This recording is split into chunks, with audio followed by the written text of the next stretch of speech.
Sure, Bharat. So let me start. Okay.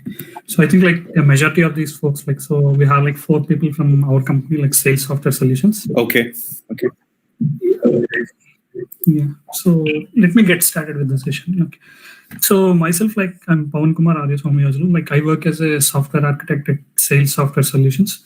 So we recently moved from Vishalakshinagar to Madhurwada, and we mainly deal with like US clients, and we have like a broad number of technology stacks. Like so, we use Angular, React, and for the search purpose, like we use Elasticsearch, and also like .NET, Java, and many more technologies to come.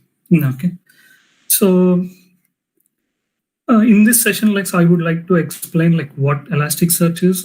This is just like a basic overview of what Elasticsearch is. Okay, so I'll not go that deep into Elasticsearch, or so we can have another session on that.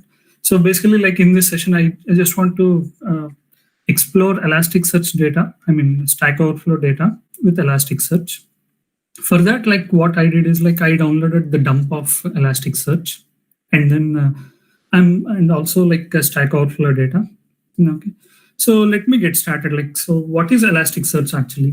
So Elasticsearch is nothing but like a uh, distributed analytics engine, and then a search engine kind of thing. Okay, so it mainly works. It is a layer on top of Lucene search engine. Okay, so Lucene is present in the market from pretty few years. Okay, so what Elasticsearch did is like, so they built some stack on top of like Lucene, and then they provided their own APIs on top of Lucene.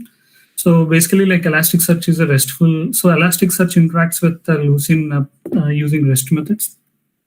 Okay. So it is like a near real-time search engine. So why I'm saying like this is near real-time search engine? Let's say like we take an example of or databases or NoSQL databases like MongoDB, or SQL databases like SQL Server, MySQL. So whenever you insert data into database, so you'll be able to retrieve the data immediately. But with Elasticsearch, that is not the case. So there is a slight delay of like less than 1 second. Okay. So whenever like you insert a record into Elasticsearch, so it takes almost like 1 second or less than 1 second for reading that particular record. So that is the reason why like it is called as like near real-time search engine. Okay.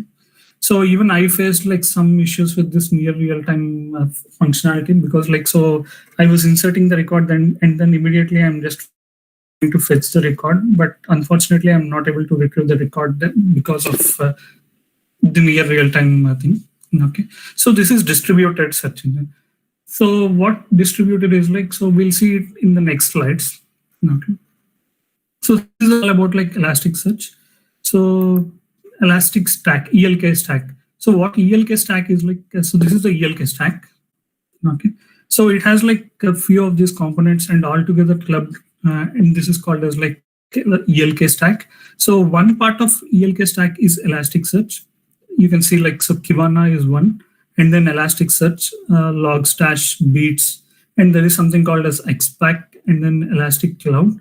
So Elastic Cloud is nothing but like, so they'll just spin up all these machines, like, and they'll take care of the software installations. So what we can do is like, so we can simply dump the data into these databases, like, and then they'll be taking care of the machine handling and then monitoring all the stuff. Okay. So Logstash is mainly used for ingesting data and then transforming data. So let's say like I have some data in MySQL or SQL Server, and I want to insert the data into Elasticsearch. So there are like few options. So few possible options. Okay. So maybe like you can have your Elastic client in your programming languages, maybe like Python, Java level client. So you can just dump data into this Elasticsearch. That is one way of ingesting data into Elasticsearch. Apart from that, like Logstash can also be used for ingesting the data. And in this session, like I'll show some examples on how we can ingest data using Logstash from Elasticsearch into Elasticsearch from MySQL Server. So Beats, there is something called as file Beats, and there are like other Beats related things. So what they actually does is like, so they are mainly used for monitoring the data on servers or logs or something like that. Okay. So I'll not cover beats in this session. So Elasticsearch. So once we ingest data into Elasticsearch, so it is like a layer on top of Lucene index. Lucene. Okay. You can interact with the Lucene, and then you can store data, index data, and then analyze the data, and then retrieve the data using these Elasticsearch REST APIs. Kibana is just like a visualization platform. So if you have like Kibana, like you can query the Elasticsearch using Kibana, you can have some visualizations on top of the Elasticsearch data. For example, like you can treat Kibana as like a management studio in SQL Server, or management studio in SQL Server. Okay. So Xpack is nothing but like it has a few additional plugins on top of these things like Elasticsearch. For example, like the security. So in the previous versions of Elasticsearch, like Elasticsearch 5.56, okay. So security was not a default feature that was provided in Elasticsearch. So it is something like, so anyone can, so if you host Elasticsearch, so anyone can access Elasticsearch use if they know the IS or Kibana URL. Okay. So in order to have like the security, you need to have like Xpack plugins installed. And in the previous versions, like it is charged the security. But coming with 7.0, it is a free thing in Elasticsearch. And then you have the default security. You can enable like username, password, and then you can also set roles just like you do in any of these RDBMS databases. And we have something called as alerting mechanisms, and then something related to monitoring, reporting, and then graphs. So there are also some plugins related to machine learning and other stuff, which we can perform some of these model generations and everything with Elasticsearch. Okay. So this is the ELK stacks. So in this session, like we'll be dealing with like Logstash, Kibana, and then Elasticsearch. Okay. So coming to the installation, so there are like few methods. So nowadays, like Docker is a powerful platform, and then if we have like Docker installed, it is like straightforward approach. So you can simply run any of these containers like provided by these official providers like Search, or if you want to have like Redis Docker instance, like you can have a Redis Docker image. So in this session, like I'll be making use of Elasticsearch and then Kibana and then Logstash Docker images, and I'll be demoing. So I have like a small poll. So would you like to have like an interactive session, or would you like me to proceed with the session or something? So you can just type your opinion.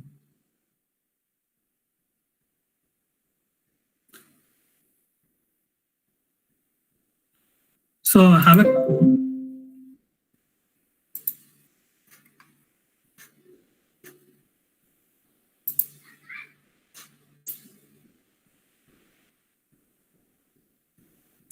So if you would like to try like in parallel, what you can do is like, so there is something called as labs.play.docker.com. So we can create like images in this playground. So let me share the link. So you can just open the link. So you can log in with your GitHub ID.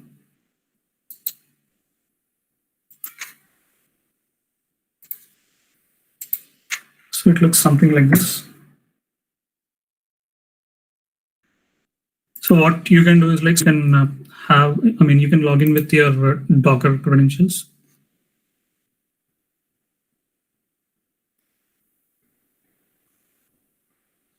You can quickly sign up.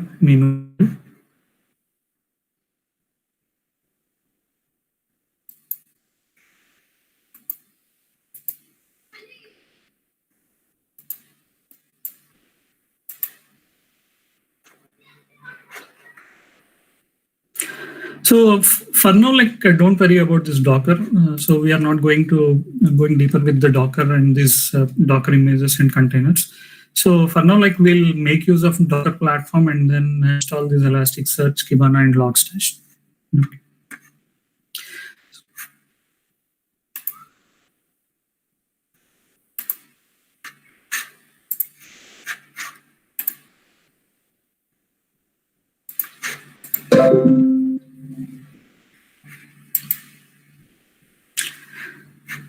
So are you able to answer the poll?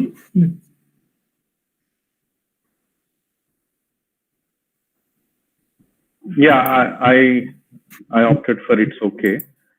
I use the link that you shared in the chat. Because like I see only 3. We didn't get the link. So it's in like chat, like here it's.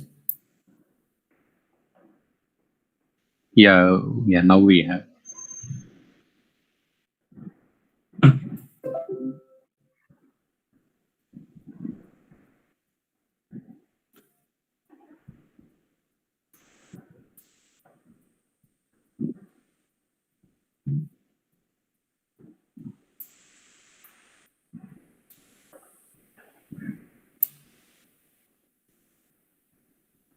So if you want to have like play with Docker and then Elasticsearch in parallel, like what you need to do is like, so you need to log in into this Docker hub. Like, so this is the URL.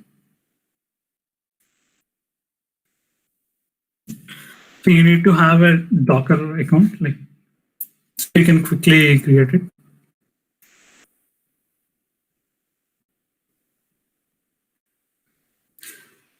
So once that is done, like, so what you can do is like, so this is the UI for Docker Playground. So what you can do is like, in this case, I wanted to create a cluster of 2 nodes and then one for Kiva.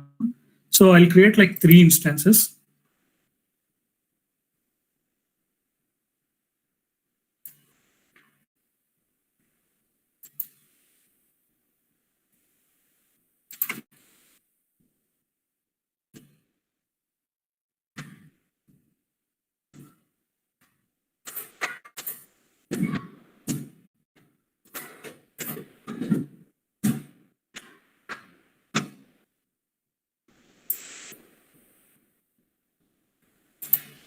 Okay, I think like the majority wants to try this, so I'll go somewhat slow.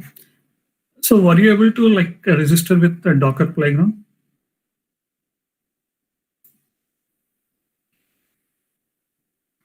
Yeah, I'm trying that right away. Okay.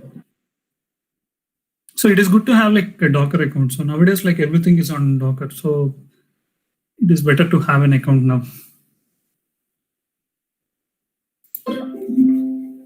Yeah, so meanwhile, like I'll.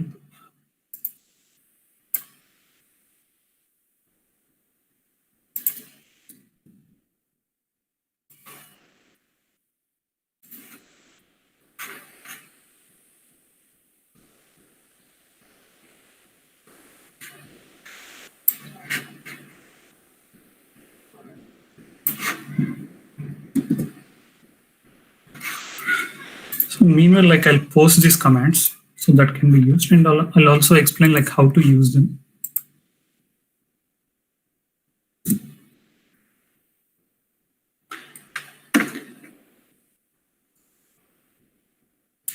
So what you can do, so let me know like once everyone is ready with the Docker play,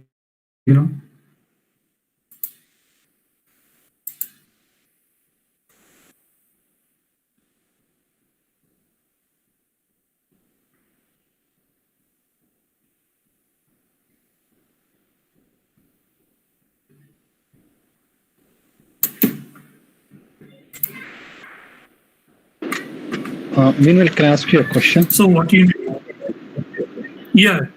Sure. I mean, I don't know if you already covered it. Did you explore Apache Solar versus Elastic, and is there a reason why you chose one versus the other? So Apache Solar, like we didn't explore actually. I'm not pretty sure about like Solar. But like in the past, like we tried Lucene to some extent, like so very basic exploration. Like so I did like very basic minimal exploration of Lucene. So what I felt is like, so Lucene is like a raw thing. Like, so in order to like index this data or in order to write the queries also, so it is like, so native kind of like language. So with Elasticsearch, the main advantage is like, so you can issue all these commands like, so search commands or index commands or data retrieval commands using RESTful API. So it has like good APIs that are provided to interact with the Lucene. So that's the advantage with Elasticsearch. Yeah, I think Apache Solar is also the same thing. It gives you same RESTful commands. I mean, the verbs and the terminology differs, but it still exposes. You can make a HTTP client and make a call to index or to delete or to update, batch updates and everything. You can do it. So just wondering if you had any exposure with Apache Solar. But anyway, no problem. No, so I didn't build it for the. Sure, no problem. Yeah, thanks. Yeah. So I think so you got a chance to install get ready with the Docker playground. So you after creating the 3 instances, so these IP addresses might vary. I have 86678. So I pasted some of these queries here in the chat window. So these are the queries. So what you need to do is so in one of those machines, so you need to create a network. So this is the first command that needs to be executed on one machine. And then each of these commands, so the one I'm selecting, so this should go into one machine and this should go into the other machine. Okay.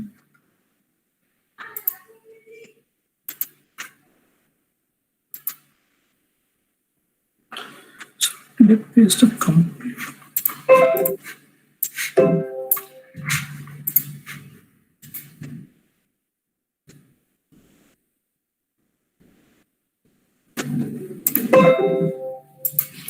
No, I think this is not allowing me to paste the complete thing. So let me paste individual.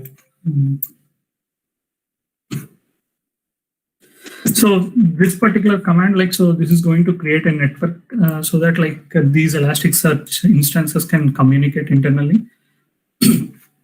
So this should go into one machine. And then on the same machine, you can execute this query. Make sure that so you replace these IP addresses with the appropriate IP addresses you are seeing. So here is the command, so docker run -d name is the Elasticsearch Docker image name. So you can see you need to change this at these places. So the first thing is so this is the host on which machine you are executing this. So let's say I want to execute this on 08. Okay. So initially I'll execute this on 08.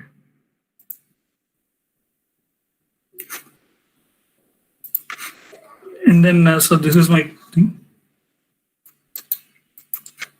So this is the second query. So this will actually download the image, Elasticsearch image, and then it will start the image. So you can see this queries so what I'm actually planning to do is I'm planning to have these two nodes as Elasticsearch nodes, and the third one is my Kibana instance. Okay. So you can see here so this is the network.publish host, the current machine's IP address, which is 08. And then a seed host, so the other machine IP address, so the other node's IP address, and I'm just naming this node as ES01.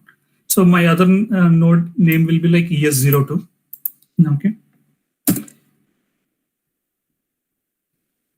So once you execute this, so it will run this command. So meanwhile, in parallel, you can run the other command on the second instance.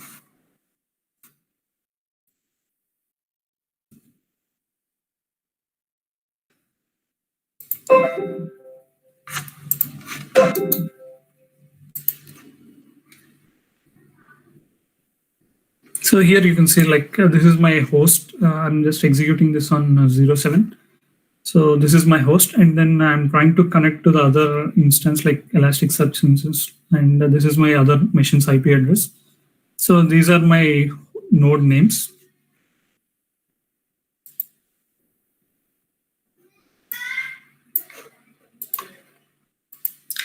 So once you successfully execute this and then Elasticsearch starts running, so you can see these items 9200 and 9300. So you can click one of these things. So it might take some time. So in the background, so this will run the command. It will start the server.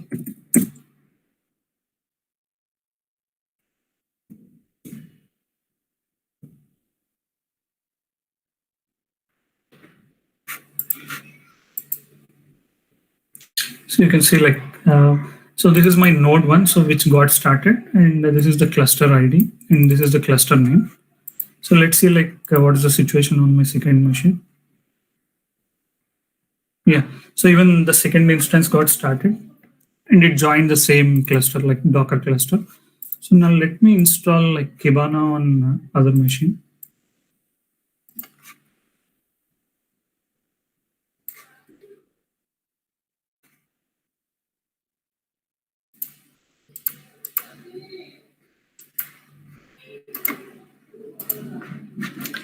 So this is my third instance where I'm actually planning to install Kibana. So you can see like, so I'm actually connecting to the Elasticsearch, which is present on 07. So you can give like any of these IP addresses. So I'm just preferring to give like 07.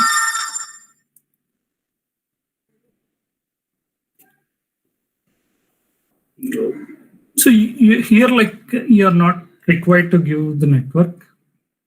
You can just remove that.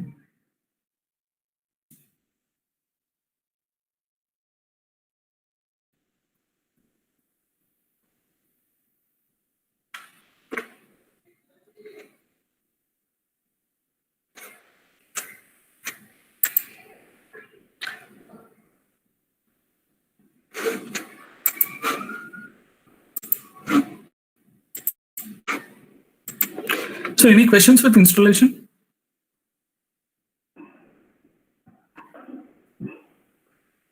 Yeah, Pavan, I was able to do 2 of them. If you can once again run through the 3 in sequence. Yeah, so the first command would be like, so creating the network like on one machine, and the second one is like executing this command. Yeah, those 2 are done. Yeah.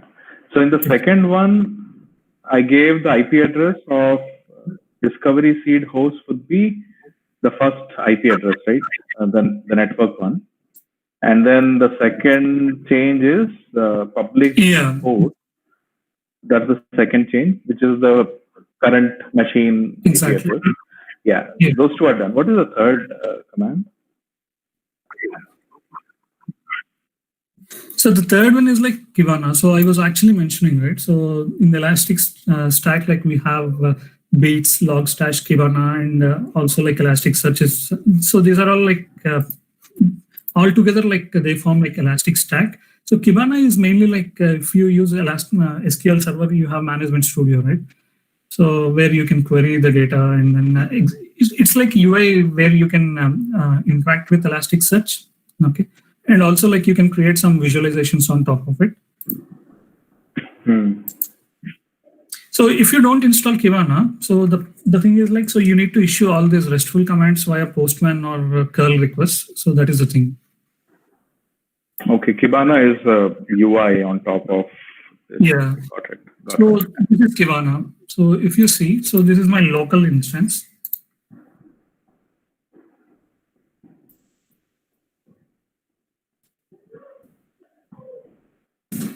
So this is my local instance. Okay. So I have like Kibana installed on 5601 port, and here you can see like. So I can issue some of these commands. So I can interact with. So it gives me some intelligent kind of thing and all this stuff.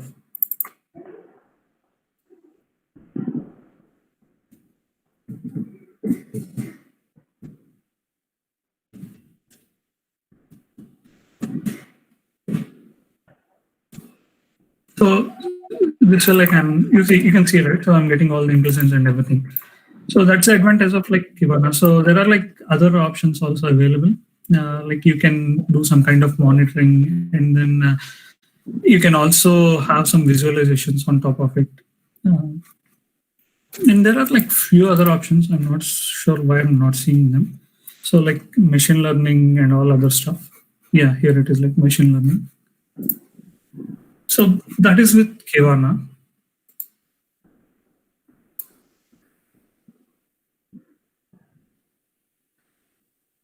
So once you install Kibana, like you can just click on this particular port number and you'll be seeing like Kibana running. This is actually taking some time. Okay. So you can just try that. So meanwhile, like I'll show you like these instances, like Docker instances, which are installed on my local machine.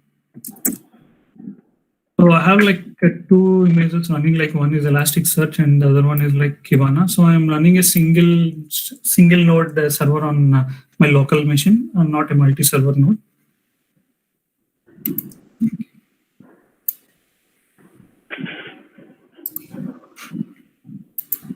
So, do you want me to wait for some time? No, I think it's okay. You can continue. Yeah. Yeah. I mean, I hope you are going to share the presentation or the commands, etc., to the group, right? Then we can try it offline also. Yeah, definitely. So you can see like, so Kibana, so this is installed on my, so even I'm able to access Kibana, which is running on this IP 192.168.0.6. So I'm able to deploy my Elasticsearch instances with two nodes and then one instance for Kibana. Okay. So let me issue few commands like, so see the cluster and node details.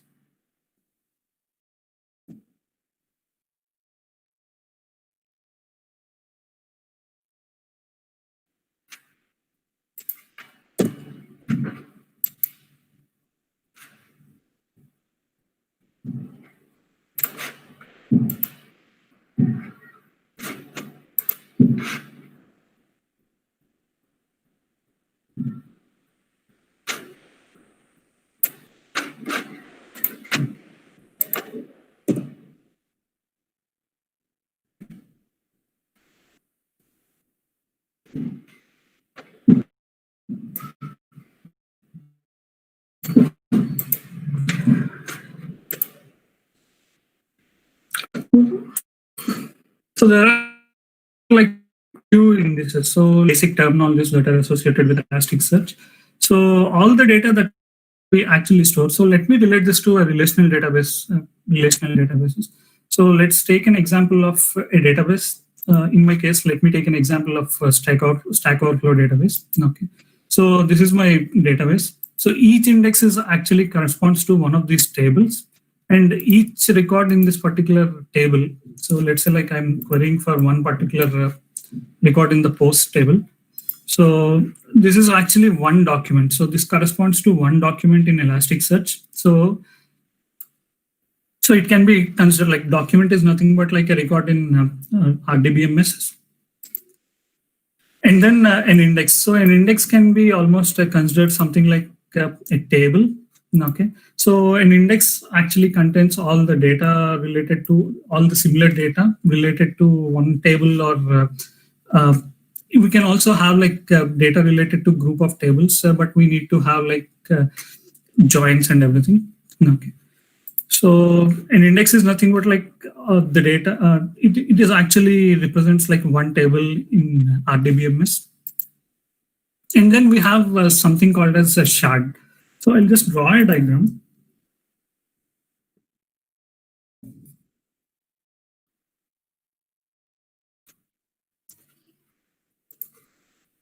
So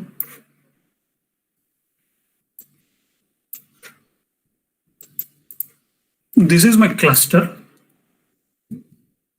In my cluster, like I'll have nodes.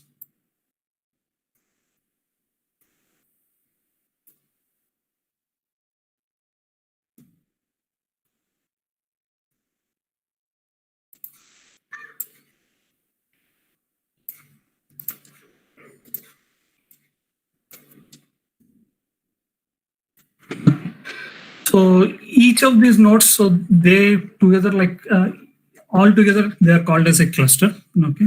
So if you take this example, so we have like two nodes, and then they join this cluster like a Docker cluster. So this is the name of my cluster. Okay. So how do we actually store the data? So if you see like a document is the basic data, right? So it is the data which we want to index and then which we want to retrieve from an Elasticsearch index. Okay. So we'll have something called as shards.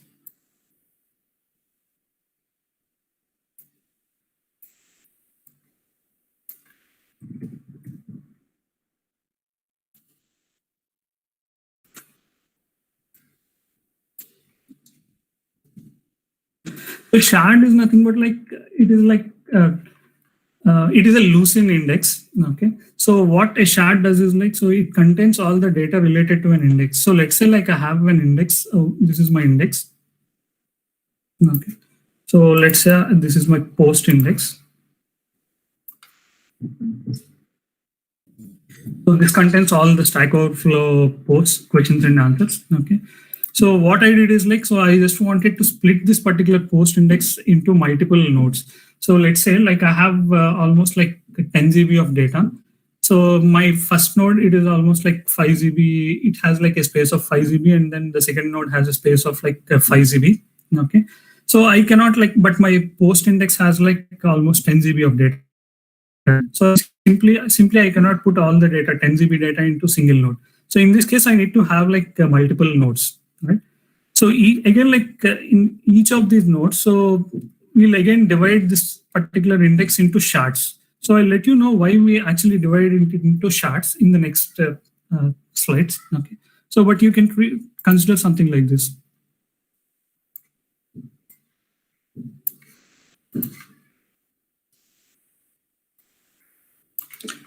So the post index, so it is divided into shards, like it has like 2 shards.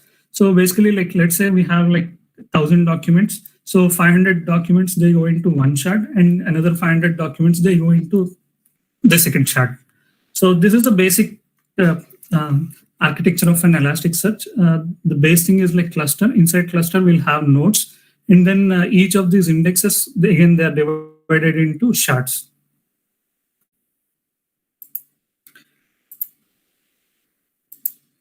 So there is something called as a replica shard. I will get back to this. So a replica shard is nothing but like a copy of this exact shard. So we'll just replicate this particular shard, and then we'll store it in some other shard, some other node. So that is called as replica shard. No. So I have like a few things, few examples. So let's say like I want to store all the documents related to Q&A site. So let's take an example of a Stack Overflow database, and I want to store all the post details of this particular Stack Overflow database on my Elasticsearch index. Okay. So these are like few requirements. So I'm expecting that the overall load of my site will never exceed like 50 GB. So never in the lifetime like it will exceed 50 GB. I'm pretty sure about that. And then my machine size is almost like about 1, and it has like a good amount of RAM. And another thing is like, so I'm not worried about the downtime. So even if the Elasticsearch index goes down, so or if any of these nodes, if they are down, so I'm still not worried. So I'm okay with it. Okay. So in this case, what do we need? Like, so how many? So in the cluster, like how many nodes we need to have, and then how many shards we need to have. So let's see that. Okay. So this is the thing. So this is my cluster, and I can simply go with one node, because like my node size is almost like my machine size. Node is nothing but like a virtual machine or a physical machine. Okay. So it has like almost 1 TB of space, right? So, and then my index size is almost like 50 GB. So it will never exceed like 50 GB. I'm pretty sure about that. So in this case, what I'm actually trying to do is like, so I'm just creating an index with single shard, and then I'm just having only one node in my cluster. Okay. So this goes well with like my use case. So I'm not worried about the downtime, and at the same time, like I'm okay with the space constraints. So 1 TB is pretty more for me, like 50 GB is good for me. Okay. So in this case, like what we can do is, so I can simply execute this command. So create an index.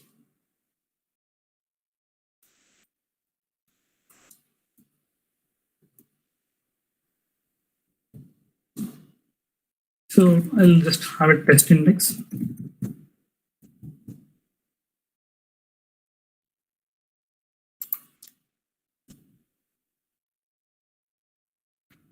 So you can see like, so this is the basic syntax for creating an index in Elasticsearch.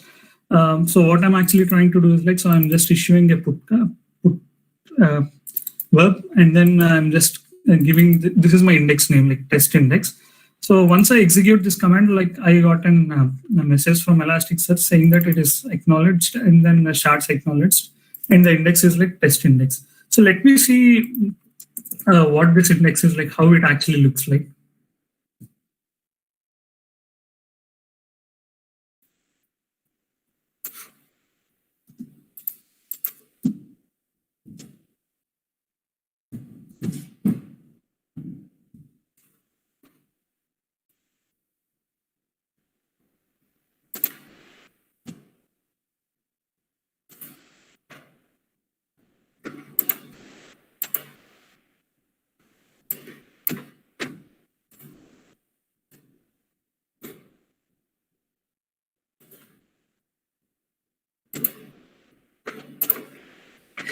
So this is my command to see like what are all the indices that were present. So most of these indices are related to, Elasticsearch. So this is related to something like Kibana, and then so you can see like this is my index, right? Test index. This is my test index, and this is the ID, internal representation ID. So I have like one node, and also like you see like I have like one as this is for replication charts. Okay, so the cluster, it is like in yellow state. I'll just explain what this yellow state means. Okay, so basically in this case, like what I did is like I created I have like only one instance of Elasticsearch node. Okay, this is my use case. Like on my local, like I have only cluster. If you try to do the same on Docker Playground, so you'll see a different result. But here, like, let's see. So I have only on my local machine, like I have a cluster with only one node, and then I'm just trying to create an index of index here. Okay. So what it actually tries to do.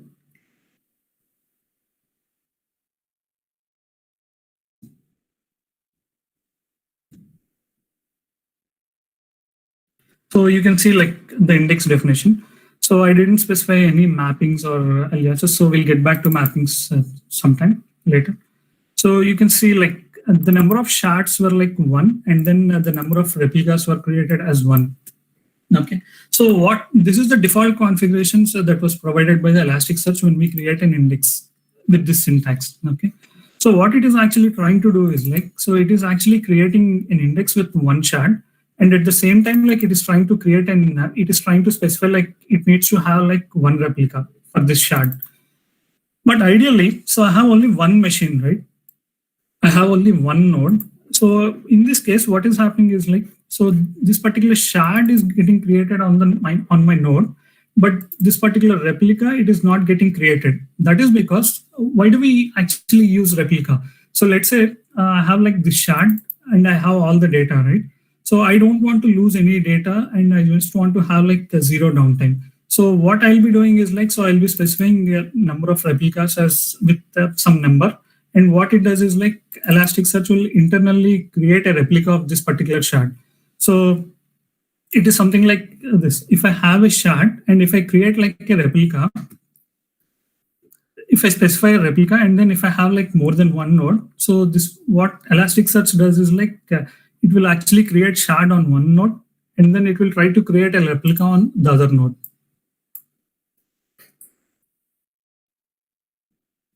So this is just an exact replica of this particular shard. So let's assume that so my node 1, so it went down. There was some error and this machine got stopped. Okay. So whenever like we make any request for data, or when we try to index any of the data, so what Elasticsearch does is like it realizes that this particular node is down. So then in order to avoid downtime, what it does is like, so it will actually route all our requests to this particular replica shard. Okay.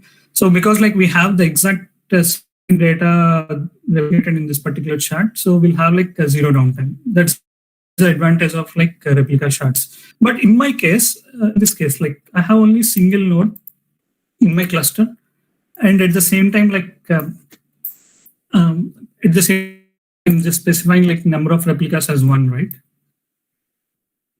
So what Elasticsearch is achieving is like, so it is actually creating my shard on node 1, but I don't have any other node present. So it is actually not creating any shard. So why it is not actually creating any shard is, let's assume that, so it creates a shard here.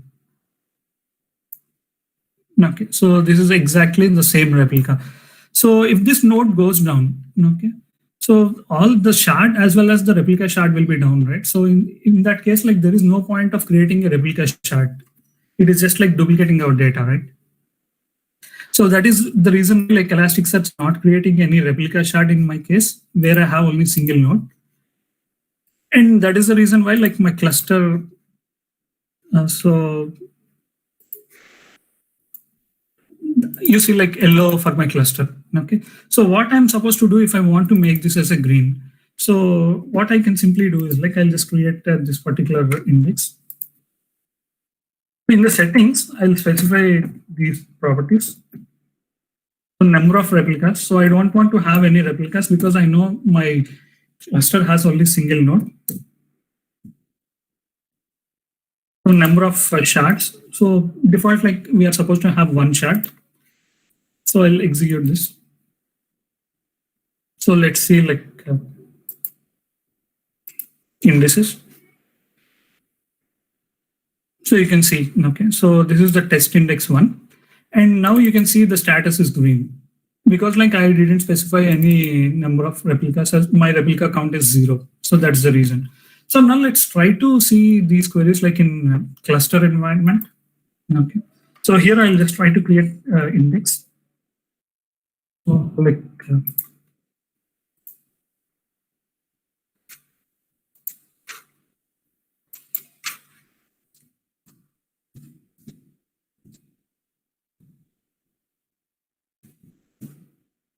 so here like I'm just trying to create, okay, my same test index. Now it got acknowledged. So now let's see the indices. So here you can see my test index. So this is actually green. That is because like I have two nodes in this case, like in the Docker playground environment.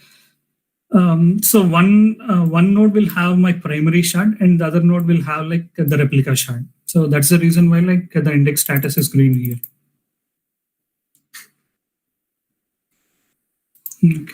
So let's have like a few more examples. So hope I'm clear with this. Any questions till now? Yeah. So what happens when it is in yellow? Like, will it lose availability or?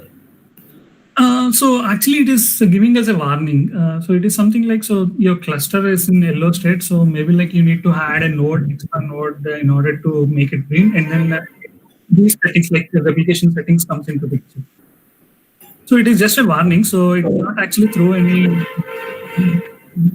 but there is a possibility of losing Data. So it's like a warning for us.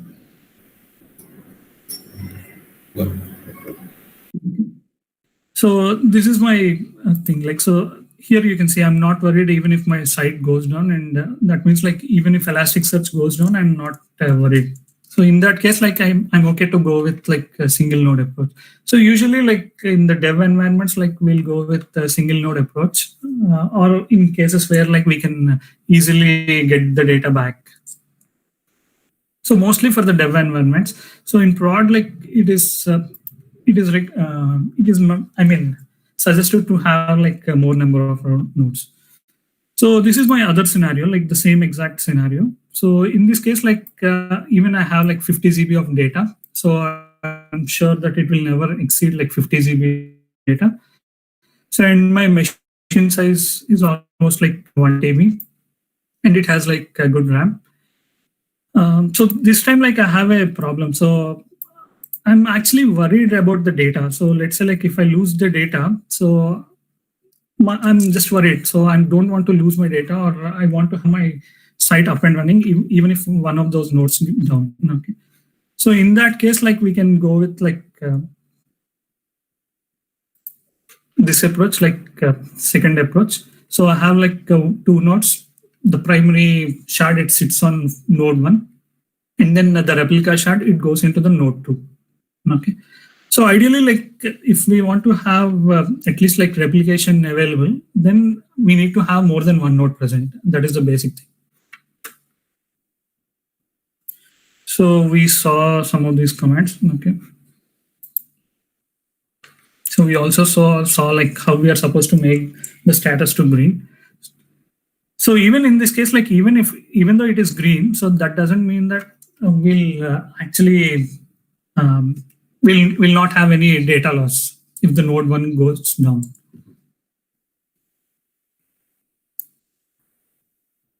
We saw this command. Okay. So we also saw this particular requirement. So this is my third requirement. So here it is like, so I'm sure that like my data size will be almost like 1.5 TB. And then my machine size, like each of these nodes, so each of these servers, like they have only 1 TB of space, okay?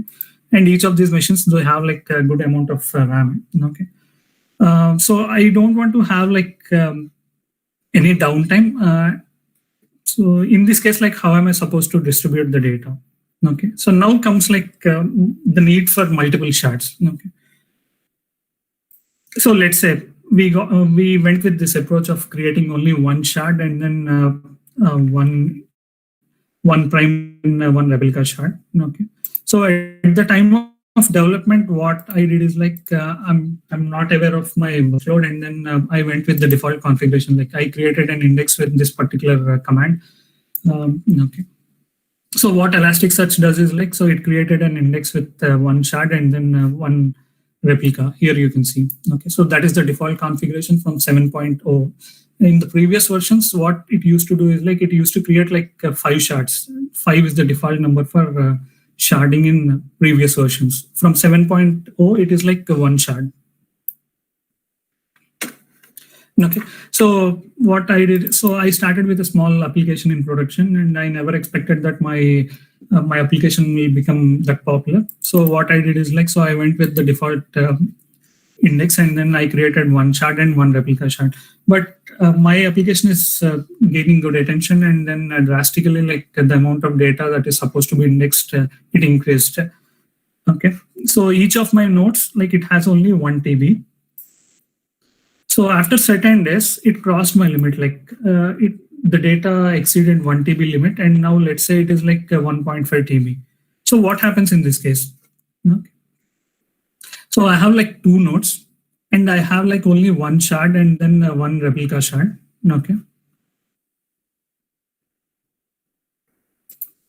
So let's say like I have only one shard and then one replica shard. So in that case, what happens? So let's say like I went with this approach. So this is my primary shard, and then this is my replica shard. So I have like 2 nodes, but my data size previously it is like 50 GB. Now it is almost like 1.5 TB.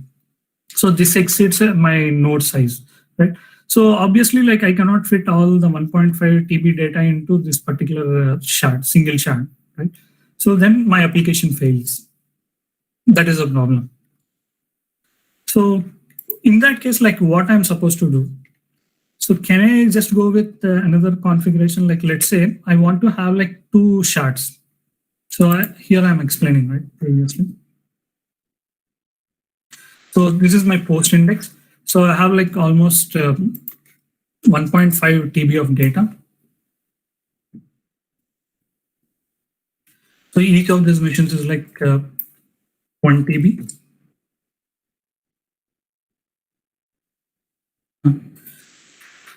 So all the 1.5 TB of data, so it obviously it cannot go into single shard. So that's the reason why, like when creating the index, I specified the shard number as like 2. Okay. So you can specify the shard number, shard count here.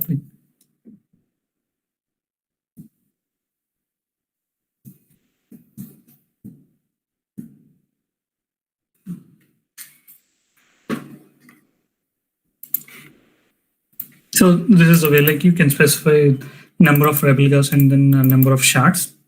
So here, like I want to specify increase the shard count. Okay, so I'm just creating 2 shards, and then supposed to create. So one thing you're supposed to remember is like you cannot, once the index is created, so you cannot increase the shard count at any other point of time. So only at the time of index creation only we are supposed to give the shards. So that is the basic thumb rule.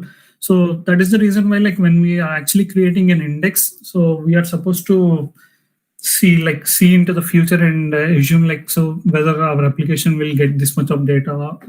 If it gets like 1.5 TB of data, so how am I supposed to shard my indexes? So we are supposed to have all those things in mind. So this is how like we can create shards.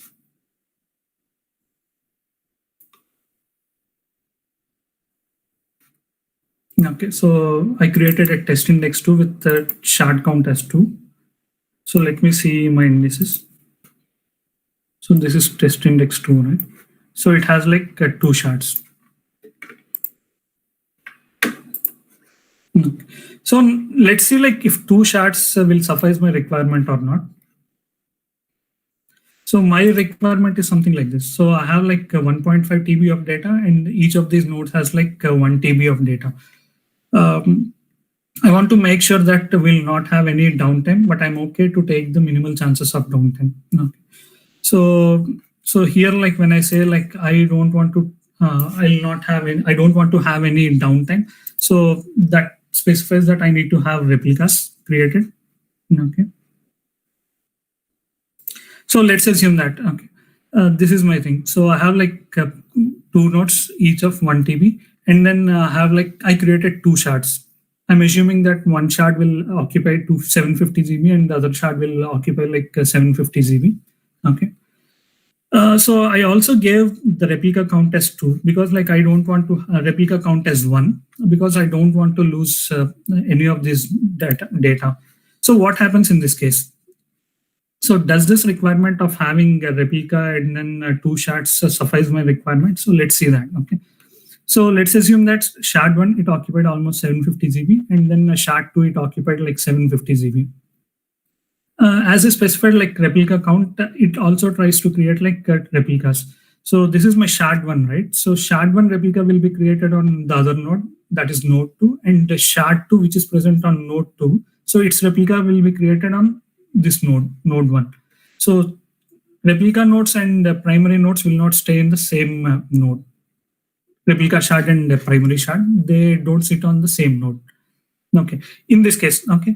So the second shard, each of these shards occupies like 750 GB. So what is the total count of the data here? Like it is 750 GB, and then the replica 2 is almost like 750 GB. So this is almost like 1.5 TB, right? But still my node size is like 1 TB. So in this case, this will fail. So any questions till now?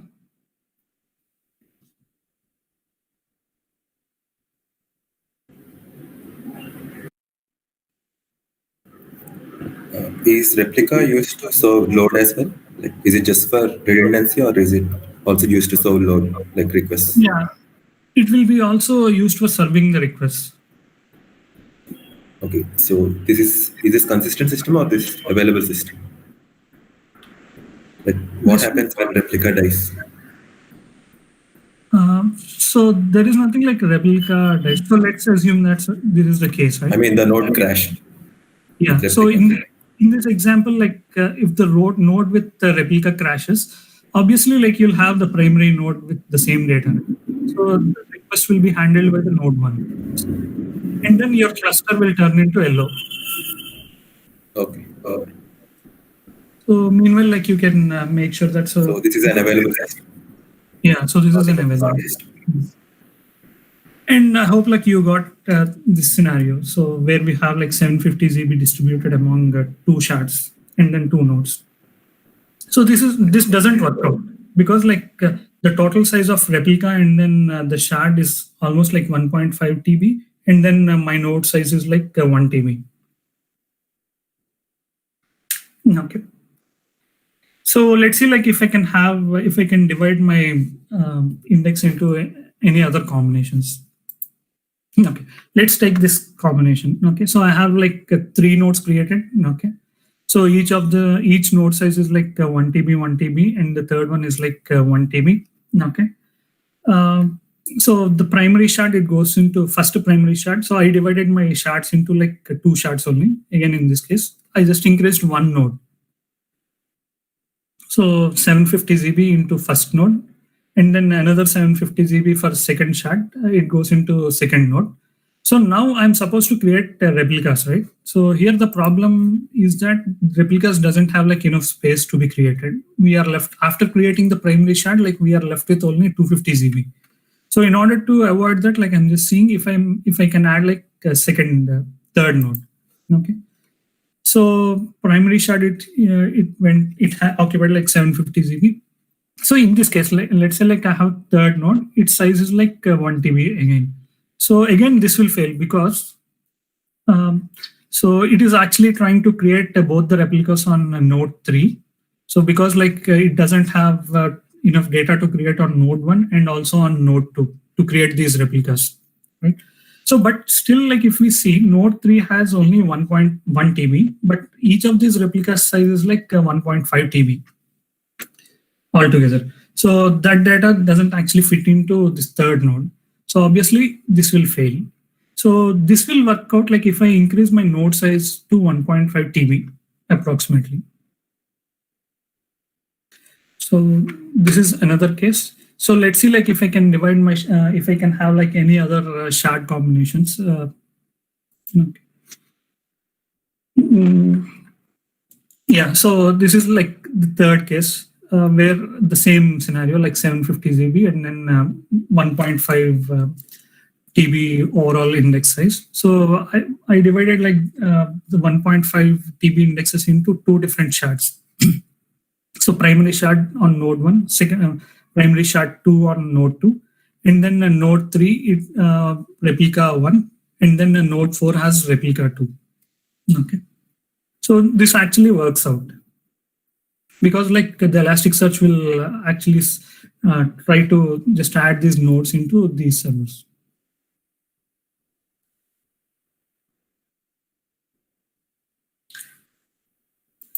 So let's see like another combination. So now I just divided like let's say like my shard is like 500 GB. So I created like 3 shards in this case. So each shard will occupy almost like 500 GB, 1, 2, 3. Okay. So I have like 3 nodes, each node 1 TB again. So the first shard got created on first node, second shard on second node, third shard on third node. So the replicas, how they'll be created is like, so as I already mentioned, like the primary shard and then replica shard will not be on the same node. You can see like index 1's replica will be created on some other shard. Let's say it is on node 3. So index 2 replica is created on node 1. And then index 3 replica is created on node 2. Shard 3 replica is created on node 2. Let's take this case, like let's assume that node 1, it went down. Okay, so I got a request. In this case, how the data is actually served. So when this node, it went down, so the primary shard as well as like second shard's replica, this is down, right? So, but still like if my data is present on shard 1, so will I be able to get the data? Let's see that. So we got a request and it will see like, okay, so I need to fetch the data from shard 1. Okay, so this particular node is down. So can I get the data from replica shard? Yes, the replica shard R1 is present on node 3, which is active. Okay, so I'm able to get the data. Okay, so let's say like shard 2 went down, but node 2 went down and node 1 and node 3 are active. Okay, in this case, like again, I got a request. And the data that is present on shard 2, how do I fetch that? So the shard, it went down, right? But still I have a replica which is present on node 1. Right? So this way, like I'll be able to have like 100% availability. That's the main advantage of like dividing this index into shards and then replicas. So you might ask me like, what if 2 of these nodes go down? So in that case, like no one can help us because like if these 2 nodes are down, so we are left with only node 3, and it has like only shard3 and then replica 1. We'll not be able to get this shard2 data. Okay. So that time like Elasticsearch is down. Any questions still now?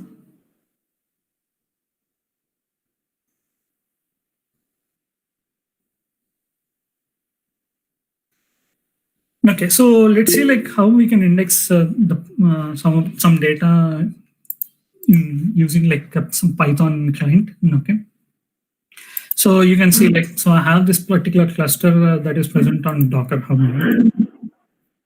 Yeah, Pavan, there is a question in the chat. Oh, okay. Towards the end.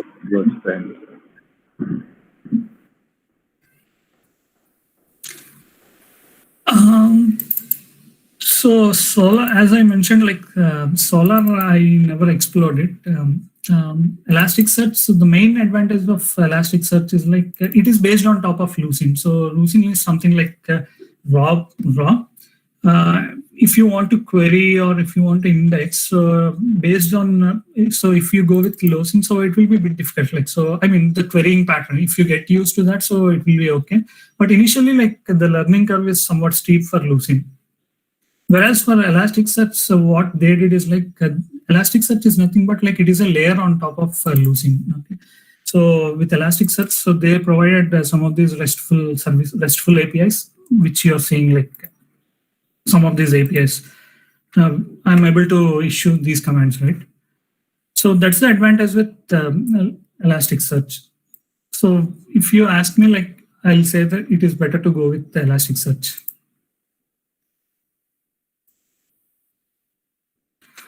Okay.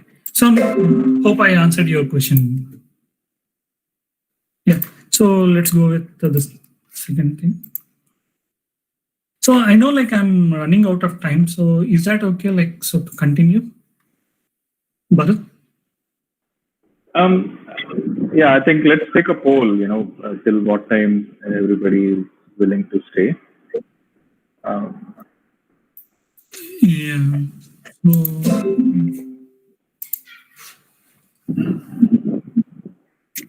Pretty new. Just or yeah, in the chat, if somebody have a concern, they can let us know. If this session extends till 5:30, is it fine?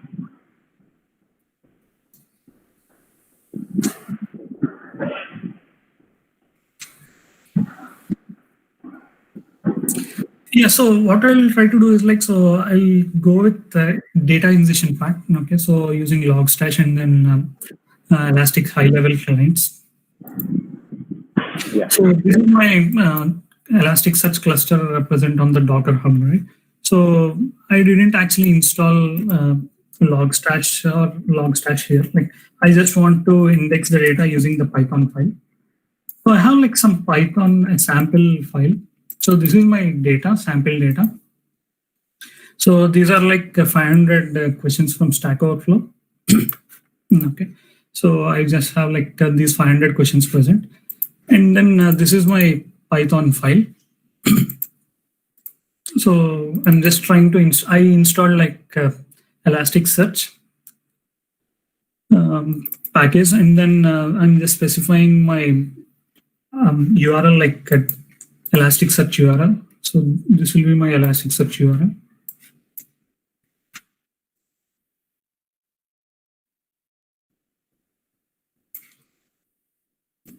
So here I'm just doing like, so I'm just trying to read that particular JSON file and then trying to index each of these records. Okay. So what I'll try to do is like, I'll just have this and I'll drop them somewhere here. So this is my node 1, right? What I'm supposed to do is like, I can simply drag and drop them here. So you can see like these files are getting updated. So you can also check like ls. So I have like these files es.py and then test.json. So I need to install Python Elasticsearch package for Python.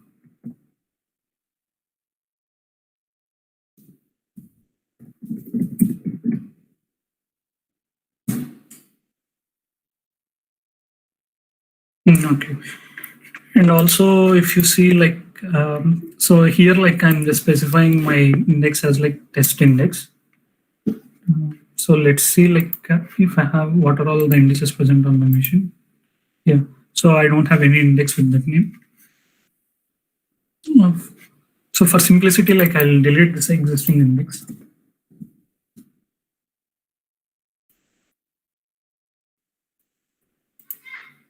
Okay, so these are all like default indexes, Elasticsearch indexes. Now let me try to execute this Python file.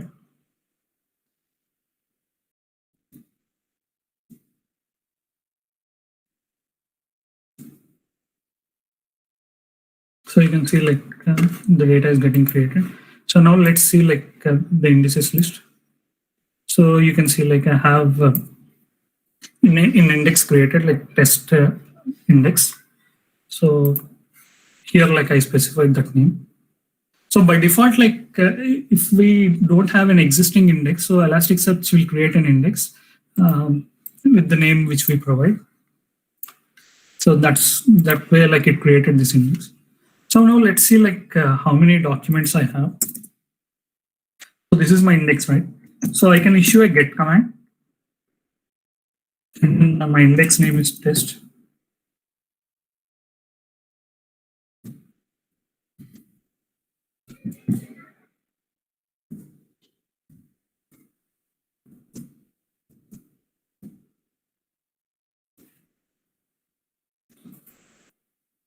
Yeah, so you can see like, so I have some sample data that got created. So how many of them were present? Like you can see the total count. So it is like 500 records. So I indexed 500 records and those 500 records got inserted.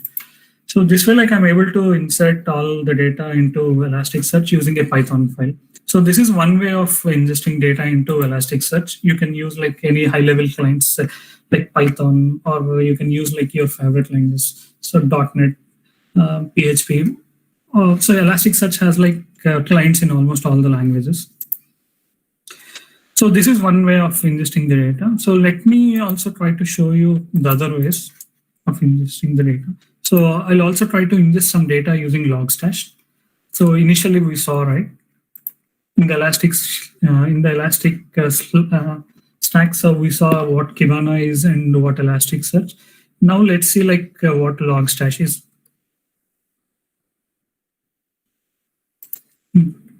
So again, like I'm planning to run like I have like Docker image for Logstash.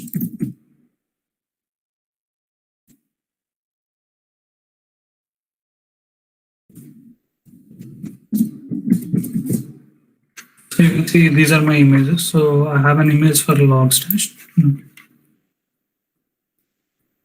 So now,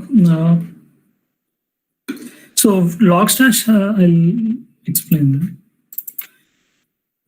So Logstash has something called as like pipelines. We need to specify like these pipelines are supposed to be defined. So I'll be using like JDBC driver. That is because like I have my primary source of data that is present in SQL Server. So this is Stack Overflow database. So this is almost like 10 GB of data consisting of all the post questions and users from 2008 to 2012, I believe. Okay. So it has like almost 30 lakh records, I believe.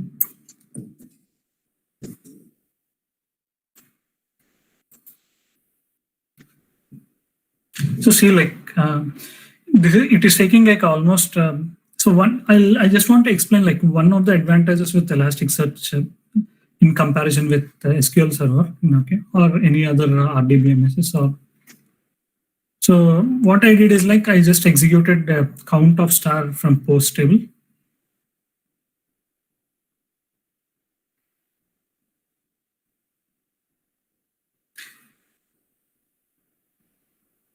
So this is the developer edition of MySQL Server. So it is still taking time. It's almost like 40 seconds.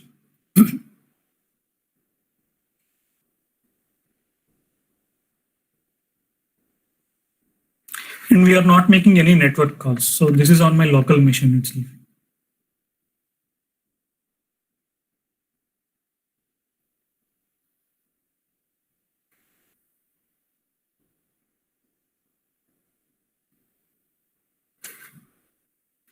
So the same query, like I'll show with the index data. So I have the same data indexed on my Elasticsearch.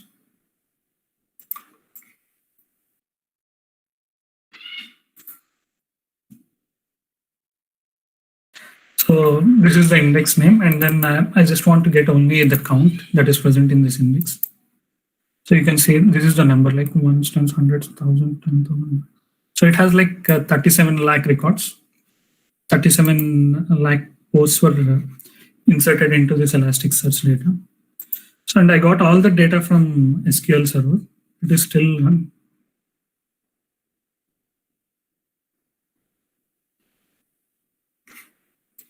But with Elasticsearch, I'm able to get the count very fast, right?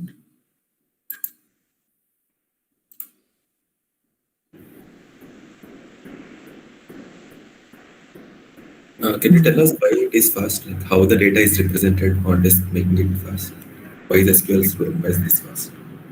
Yeah. So with yeah, I'll just come back to that point. Okay. So you can see like, so it returned the same count, like 37 lakhs 3729195.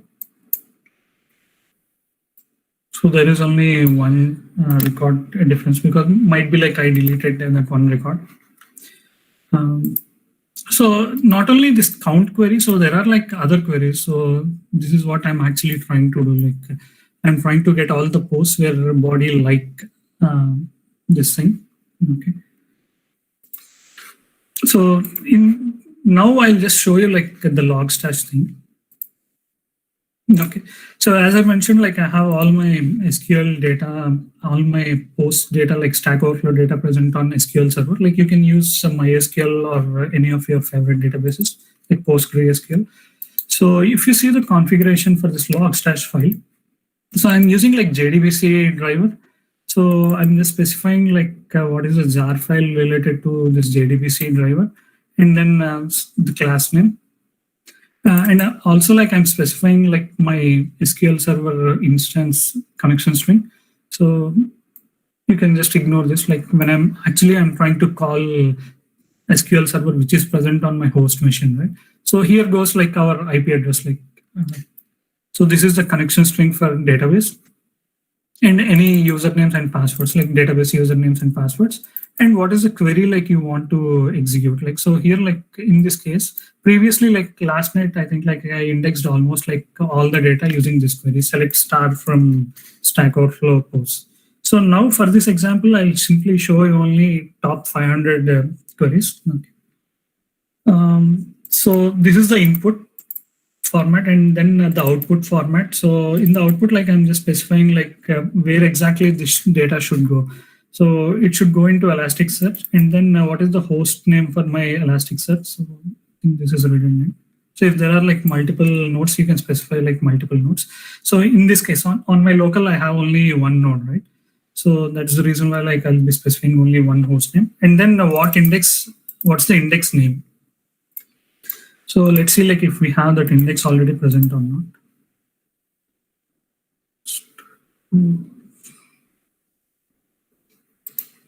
Yeah, so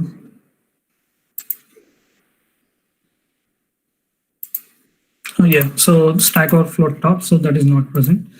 So I'm just making use of this query. So now what I'll be doing is like, so I have this pipeline defined where I have like the configuration and everything specified.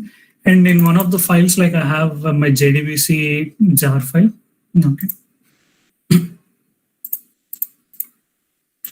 Okay, so the next command, what I'm supposed to issue is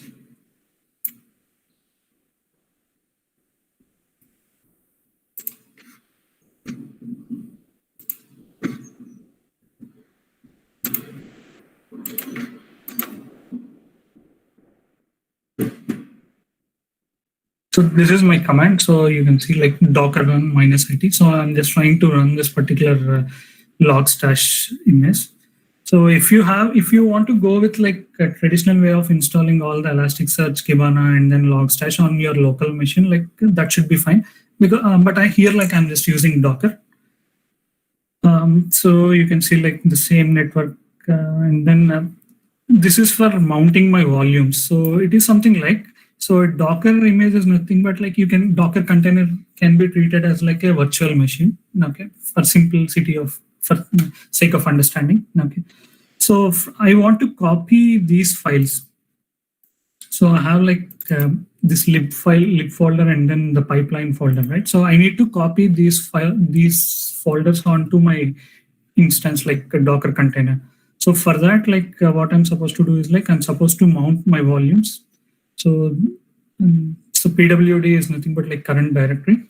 So let's check if this works.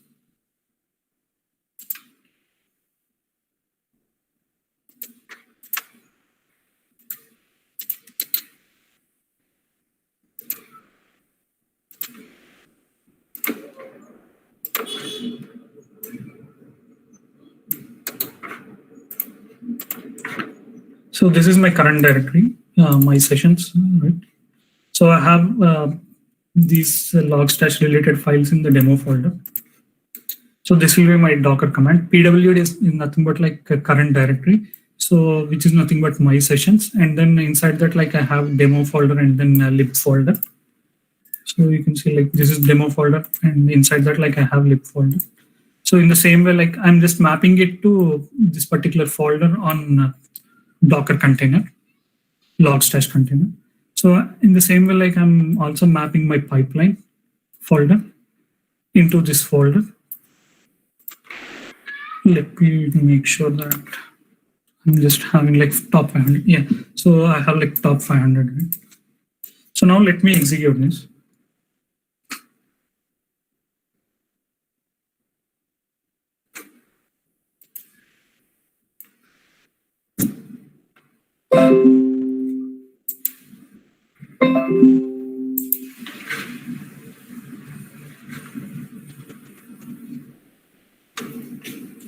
So it is actually starting the container and then the logstash inside that container. So these are some logs related to that.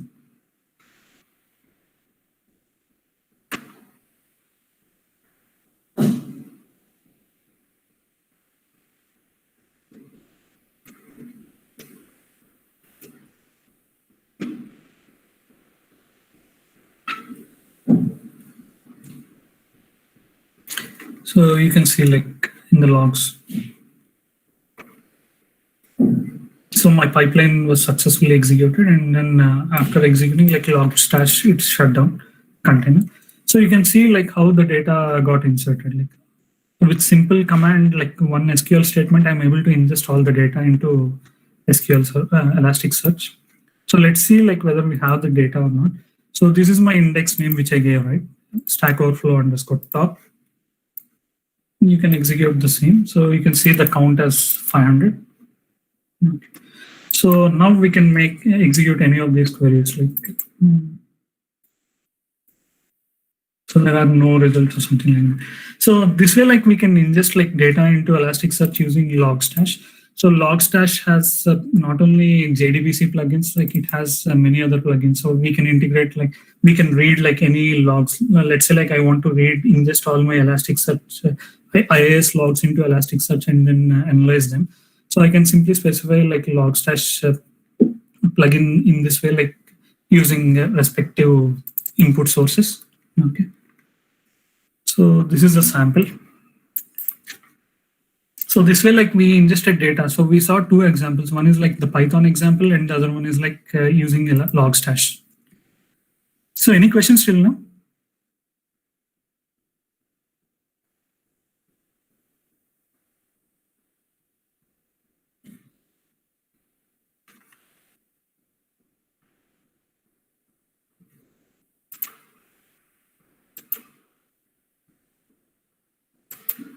Okay, so let me cover a small topic. Okay, so the inverted indexes and then how the data is internally stored in Elasticsearch.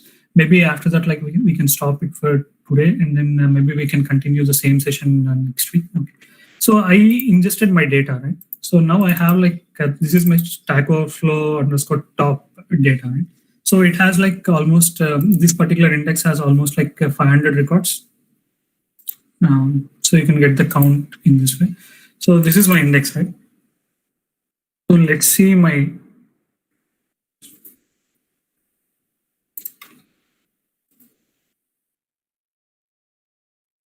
So this is the Stack Overflow, and this is the index internal ID. Right? So internally, the traditional way, like how these relational databases they store data is like maybe like in the past sessions I covered about like 8 KB documents and all that stuff. So traditionally, like the data is distributed, like so we are not creating indexes, and then all the data is distributed. All the data is present in multiple pages, like in RDBMS databases. And when we issue a command, something like this, like let's say like I just want to query the post which has like if the body has like something like this should do. Okay, so how this RDBMS they work is like so they'll actually like so this is like a like operator, right? So and this is very costly operator.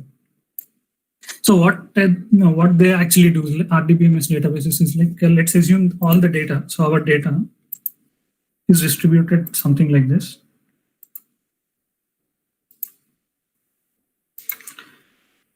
So we'll have something like leaf nodes.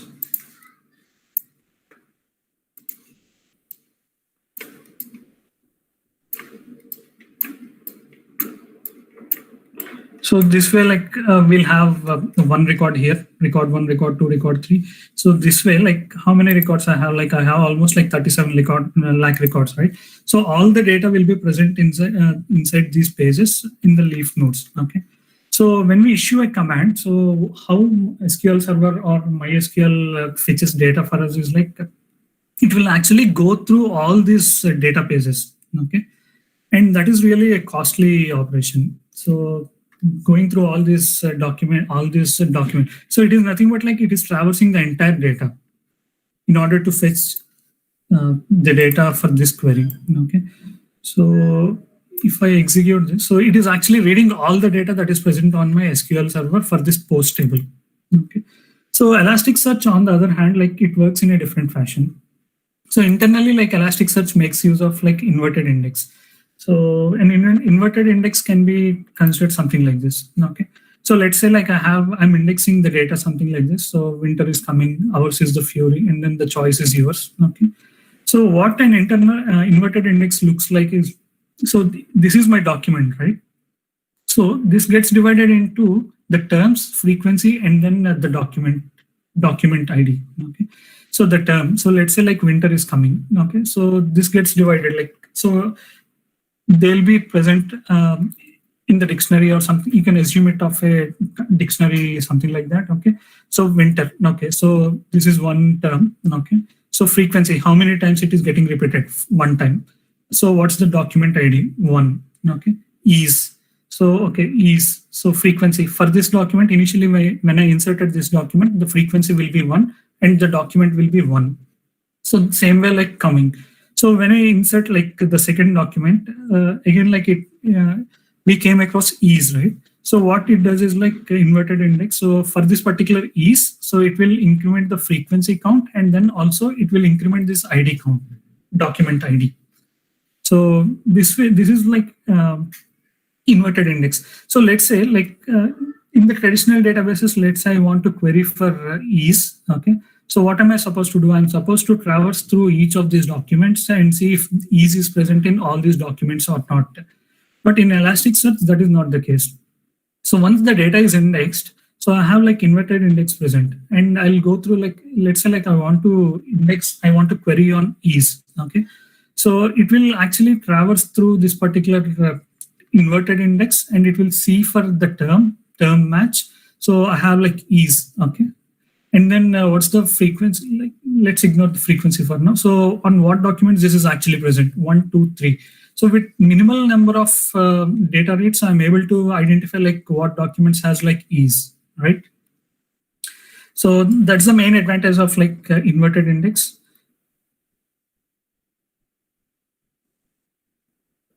So we can see like how the data is actually stored on inverted index. So let's say like I created this particular index, new index, right? So what's my new index? So Stack Overflow _top, this is my new index, right? So as I already mentioned that like Elasticsearch is based on top of Lucene. Now, there is a tool that is provided by Lucene. It is something called as Luke.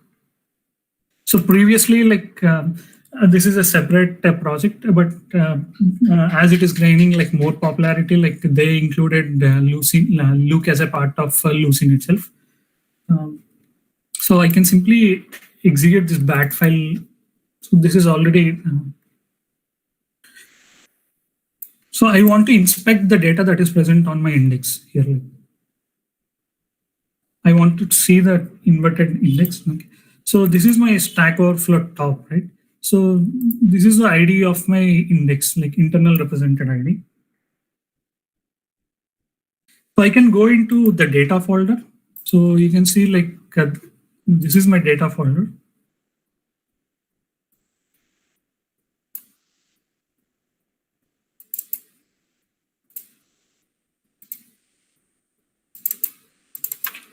So when I am actually running like node Docker, so I mapped this particular folder like with my host machine and then my Docker instance. So you can see like nodes.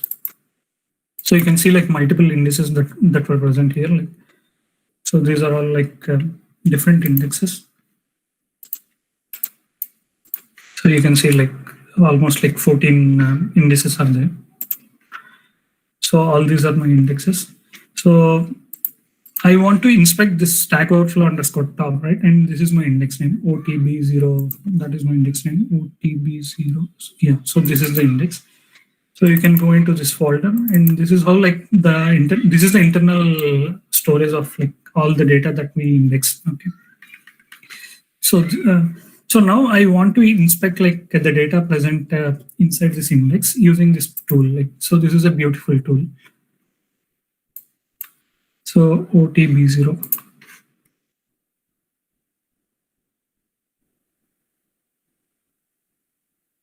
Yeah. So this is the one, right? So what I'm simply browsing that particular folder,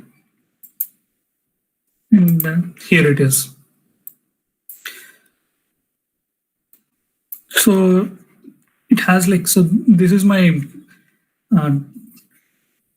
so these are my fields that were present like indexed. So if you see the sample data test JSON, so I have like multiple fields like ID, title, and then has like many other fields.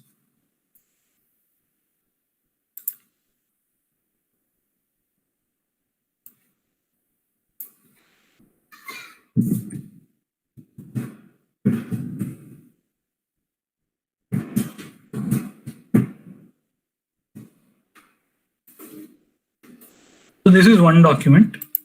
So in this document, like you can see, so I have like multiple fields, favorite count, and then each of these columns, so they got translated into one field in the document. Okay. So if you see this particular, so these are all like different fields that got indexed. Let us focus on the body. Okay.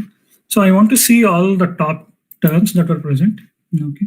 So these are all like the top terms that are indexed. So you can see like, so P out of this 500 tags, like P is almost like present in 500 times. Okay. So it got repeated for 500 times. So the same is the case with the 441. And then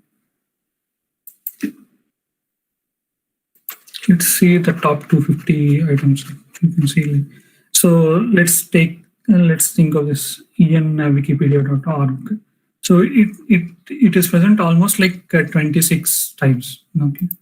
So if I want to see any documents that were using this ID, so it is similar to the inverted index, right? So this is actually corresponding to the body, and then this is the terms, and then their frequency, terms, and then their frequency. Let's take an example of like see.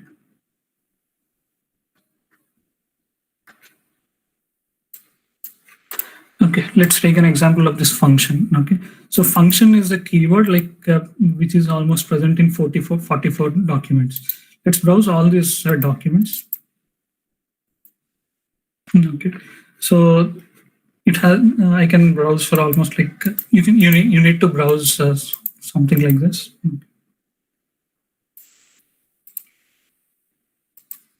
So let's see whether this count is actually matching or not. So how many documents did we get? We got almost 44 hits for this function, right? So let me search for this function.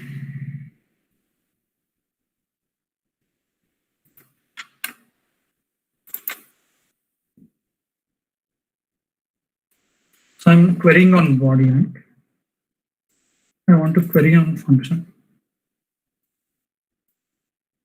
See, there are 44 occurrences, you can see. So there are 44. So this is a sample, sample of 500 documents only, right? So out of these 500 documents, 44 documents has this word functions. So I'll also show you with my bigger data set, the complete 37 lakhs data. Okay. So that is, I need to see the index name. So that is actual Stack Overflow index, PP.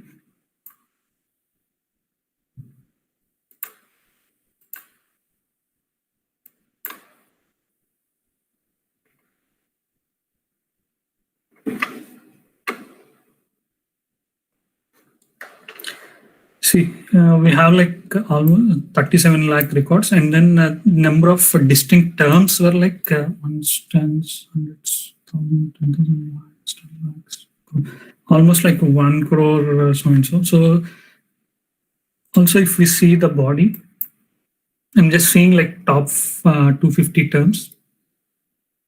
Yeah. So out of this top 250 terms, P. So this is the most repeated word in almost all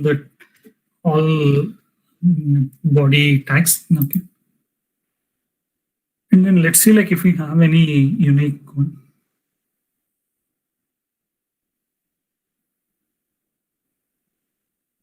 So let's see let's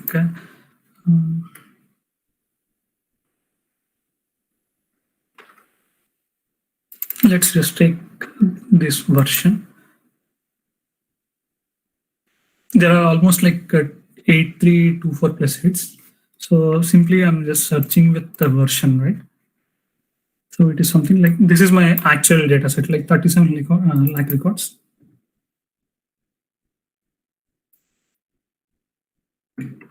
So there are more than 10,000 hits, okay, with the version. So, and I got the data within a fraction of seconds. This is in milliseconds. So let me try to execute the same query on my SQL server. Okay. So I want to search so the query is similar, right? So I'm just trying to fetch all the records which has version in the body. So it has version, and this has version these many times, right? So let me execute the same query on this one. So I think this is the equivalent query, right?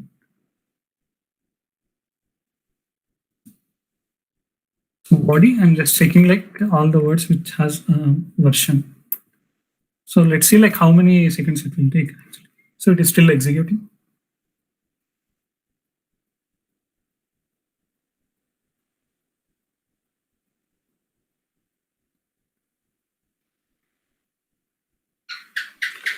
So if we want to go with any text search, so now, so if the data text size is very large, so obviously it will be a nightmare querying with SQL Server or any relational databases. So that's where Elasticsearch comes into rescue and helps us out. So meanwhile, any questions?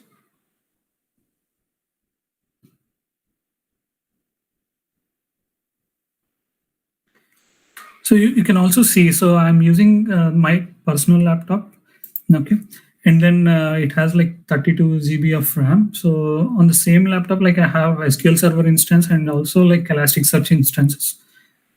But comparatively, SQL Server, compared to SQL Server, Elasticsearch is very powerful. you can see like almost in 345 milliseconds, like I'm able to get the data. Here, like it is still taking the time. So now you might get an idea like how this actually works. So because like it is actually storing all these keywords, so it is able to get the data very fast. Like, so let's say like when I'm searching for a version, so what it does is like, so it will actually search this particular inverted index. So this can be cached inverted index. And then obviously like, so when it is cached and then indexed, so it is very fast to retrieve, right? So I'm able to get back to this point, like the version, and then I can identify like what are all the documents that were associated with this keyword. But that is not the case with SQL Server. So you need to traverse through the entire data set. Yeah. So it took almost like 1 minute 42, and the number of records were like 100, 235,000. Let's see if the count matches here or not.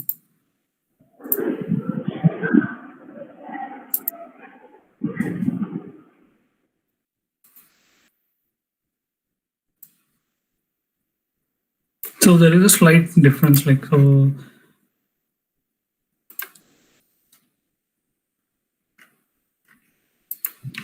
in the document count.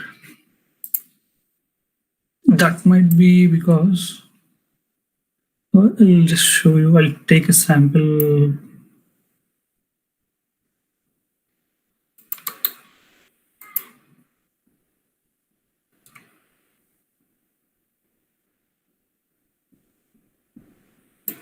So that might be the because like so in this query, even this data will get this data also. Let's say like I have like versions. Okay. So even this gets like will get the result of this particular item also. So if the body contains like versions, so even this gets written because like I'm executing the like operator. But Elasticsearch on other hand, like it works in a different fashion, right? So let's say like I have these versions, and then I have these version. So in this case, like version will be like one term, and then versions will be another term. Okay.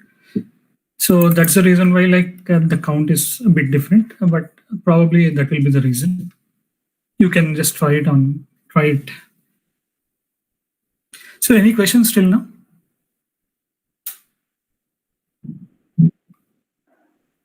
I had one, Pavan. I wanted to see how when you shared the details about sharding, sizing, and all, and then let's say you are using Docker. Then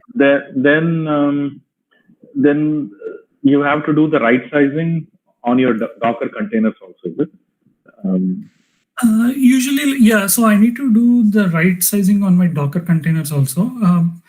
But in real time, like what they usually do is like, so even though they make use of like Docker, so let's say like I want to deploy my Elasticsearch on an EC2 instance. Okay. So they'll have like multiple EC2 instances, and on each of these EC2 instances, they will go with one Docker image, one Docker container. And then the Docker container, it will take resources from the host machine itself. Like, so it is not required to specify like pre-specify any sizes related to Docker. Okay. So did I answer my question, man?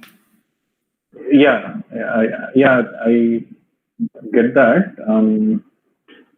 Like I was given the Docker containers, you can have multiple containers on an EC2, right? And given that Elasticsearch, especially when you have to store huge data for indexing, I was wondering like what would be the best way to approach it. Let's say I have an application already running, and then it is on EC2, Docker, and all of it. And then I want to introduce Elasticsearch and Logstash combination. Is it advisable to go with a separate EC2 standalone for this setup rather than setting it up on the existing EC2s where your application Dockers are running? Yeah, so the question is something like one EC2 instance and then multiple Docker containers. That is one thing, right, Bharat? Yeah, that is one. And let's say your applications are already running, like your web applications, microservices, something like that. What is the best suggestion? Is it like do not install Elasticsearch related containers on the same EC2 as your application? Keep them separate, in terms of architecture setup, infrastructure. Yeah. So it has like a few things. Like basically, like I want to deploy this on a QA server or a dev machine. Okay, so dev servers. Okay, so what I can do is like I can simply have like one EC2 instance with a good configuration, maybe like a good amount of hard disks and then good RAM, and I can simply deploy my application server along with this EC2 and Elasticsearch instances. Okay, Elasticsearch Docker containers. But if it comes to the production environment, what I would suggest is that each of these, for one node, we need to have like one EC2 instance. So that is because, like, let's say, if I'm deploying like two nodes using like two different Docker containers on same EC2 instance, okay, so then there is no use of like replication and then sharding. So the main thing is like the main purpose of replication is like, so even the first node, if it goes down, so somehow like we want to route these things to the second node, right? So if we are actually creating this way, like, so this is my EC2 instance and this is node 1. And then this is node 2 Docker container. Okay, so this is possible. Okay. Yeah, this is my EC2 instance 1. Okay, so inside this EC2 instance, so I'm actually trying to have like Docker node 1 and then Docker node 2. So this is perfectly fine. So I can run as many as nodes possible with Docker. Okay, so because like Docker, it works in isolation, but it defeats the purpose of like having replication and then having like multiple shards and these things, right? So if it is like production requirement, obviously what I suggest is like one Docker node. I mean, one node should go into one EC2 instance. That is the basic suggestion. Okay. So this way, like let's say like I have only one index with one shard. So what happens here, like, so it will create like a replica shard 1. So and then here, like it will actually try to create like a replica shard, right? So this is actually defining the purpose of like having replication. So even though I'm replicating, so if this EC2 instance goes down, so obviously I'll lose all my data, right? Then there is no purpose of having like replicas. Correct. Yeah. So there is no hard thumb rule like we need to have these many nodes or these many shards. But shards, as I already mentioned, like, so once they are created, we cannot modify the shard count at a later point of time. So what you need to do is like you need to create another index and then copy all the data there. Like you need to specify required shards and then you need to copy the data into that particular index. So this can be done without downtime, but this will almost like consume some resources, right? So sharding should be done at the time of index creation itself, whereas nodes can be added at any point of time. Okay, so let me give small example. So this is my node, and then I just created an index with two shards. Okay, so but still I have only one node. So in that case, like what happens is like in the same node itself, like the data gets two shards will be created.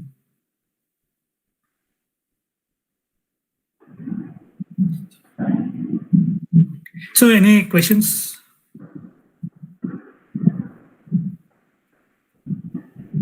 No, I got it, Pavan.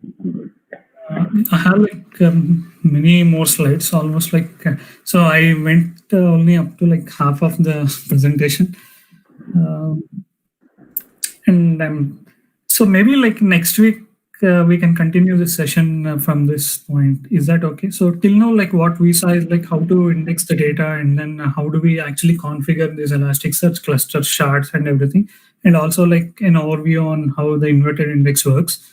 So maybe next week, like what we can do is like, so we can dig deep into like how do we actually insert data, like update data, and then all the CRUD operations along with that, like how do we actually query. Okay, so is that okay? Yeah, sounds good. Yeah. So I was thinking if folks in the call who joined earlier and who are there right now, if they can do the basic setup of the one that you showed, right? Play with Docker, Yeah, so that they can probably practice ahead of time. yeah, exactly. Yeah. Yeah, one suggestion from my side, like, so I think people usually see like Docker as something related to deployments like DevOps. So Kubernetes, Docker containers, images, and everything, right? So that is not only the purpose of Docker. So you can also have Docker on your development machine, and you can play with these containers. So Docker has like unlimited number of containers, and containers for almost like every software. So for example, if you take the case of Redis, so Redis doesn't have like an installation or setup for Windows machines, basically. But with Docker, like we can simply deploy Redis container and it runs in the Linux environment. So that is the beauty of Docker. I really love Docker. So what you can do is like you can try to install Docker on your machines if possible. So if that is not possible, like at least like you can leverage this Docker playground and then make use of it. So maybe like what as Bharat said, like for the next week's session, like you can get started with the Docker Elasticsearch installations on your machines, and then we'll go through the querying and everything in the next session. Yeah, sounds good. Sounds good. Yeah, thank you guys. So any other questions? I have one question. I think. Yes. So what's the difference? I mean, I think you have shown the way to insert in through Python script as well as the Logstash, and what is preferred or what is the use case when you choose one or the other? So usually like if you have loads of data, okay, so maybe like so I don't want to actually try. So there are some cases like till now, if you see, I never tried like Logstash till now. So only for this demo purpose, like I just use like Logstash. So previously, like what I used to do is like basically like one of our existing workflows was to copy data from SQL Server into Elasticsearch. So at that time, like we are using like some pipelines, data pipelines. So where we are actually pushing data into Kafka server, Kafka, and from Kafka, like we are actually pushing data into Elasticsearch. So that is using like C#. So that is one use case. So there is no hard use case. Mainly Logstash can be used for ingesting all the log files, reading log files, and all other stuff. But even for if it is like yeah, so if the data is heavy, like both solve the same purpose. Like, but one advantage with Logstash is that so you can simply have the query, right? So the only thing I did is like I just gave my SQL query what I wanted. But if I want to do the same thing with the Python script, so what I need to do, so here if you see, I'm just reading the JSON file. So if I want to do the same thing, what Logstash is doing here, so I need to have like my SQL Server connector here. So I need to query SQL Server. I need to have logic to query SQL Server, and then I need to push that data into Elasticsearch, right? So maybe like, so I need to write my custom code here, like.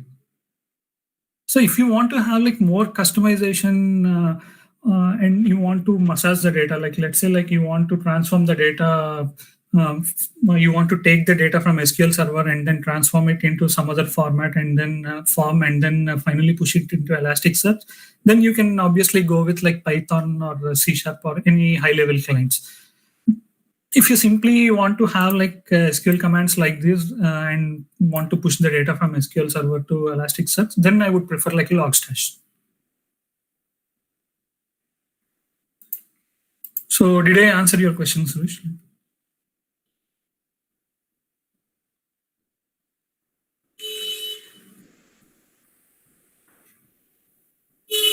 Hello?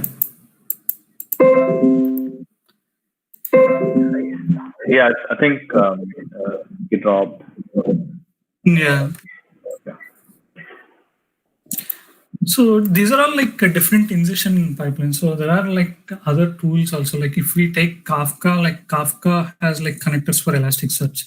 So for streaming the data, we can simply use Kafka and then Elasticsearch combination. So there are like multiple combinations. So maybe in upcoming sessions, we can see some of these pipelines, other pipelines also like using Kafka and other things. But it all depends. Like if I want to make use of my custom code like Python or C#, but then I need to have all the logic present. Like I need to write all the logic.